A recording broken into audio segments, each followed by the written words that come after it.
যে দিনটিতে আমি জ্ঞান অর্জন করি না সেই দিনটা আমার জীবনের অংশ। অসাধারণ কথা হলো, আমি আগেও পড়তাম, ওটা পাওয়ার পর আমার কি পড়ার স্পিড কি আরো কি, যে দিনটিতে আমি জ্ঞান অর্জন করি না সেই দিনটি আমার জীবনের। একটা কথা আছে, তোমার জানা না থাকলে জ্ঞানী লোককে জিজ্ঞাসা করি, তোমার জানা না থাকলে জ্ঞান না জিজ্ঞাসা করি, আমি ছোট যদি হয়ে যাই।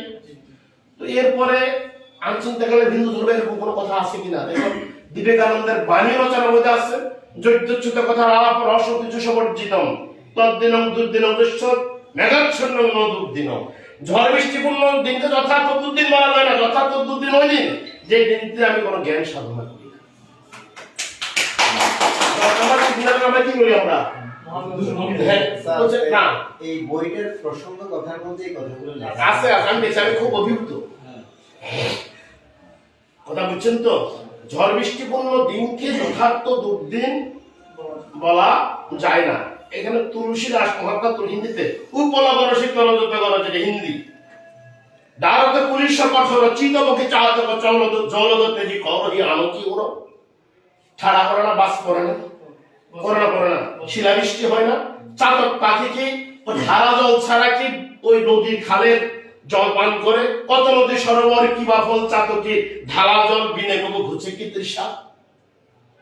তাহলে এই কথাগুলো যদি আমরা মনে রাখি, আর আমাদের সবচেয়ে দুর্ভাগ্য হচ্ছে আমরা ওই ধর্মের সাহিত্যের ভিতরে আর সাহিত্য প্রেমিকের খুব অভাব।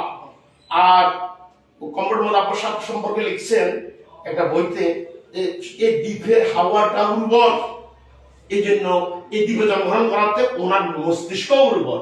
আমার মনে হয় জাহিদ সাহেব ওনার মস্তিষ্ক উর্বর। তাহলে এই চিন্তা, আমি তো ওই দিন আসছিলাম, আমি ওনাকে চিনি না সত্যি কথা, তো উনি তো আমার কথা মনে আসছে, আমি কিন্তু ভুলে গেছি কথা, বুঝছেন তো।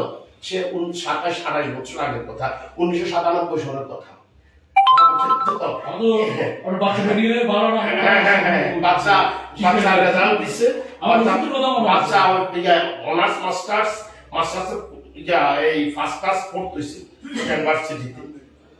তো ওই বাচ্চাটা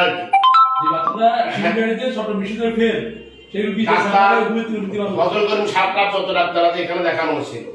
তো যাক, তো ওই খুব ভালো লাগলো, নিজেকে আমি মানে সমৃদ্ধ বোধ করছি।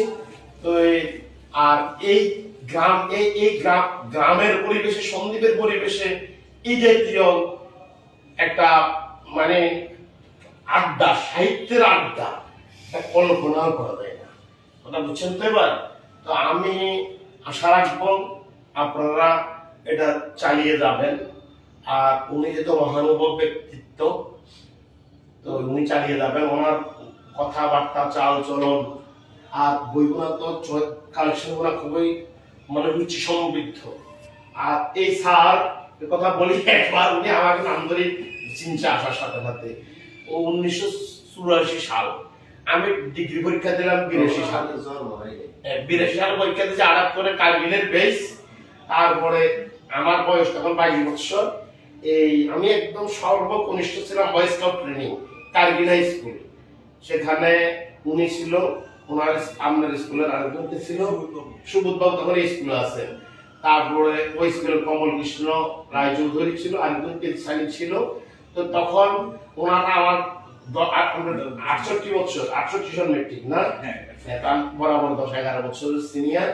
ওই স্যারকে দেখে আমি খুব, আরেকজন ওনার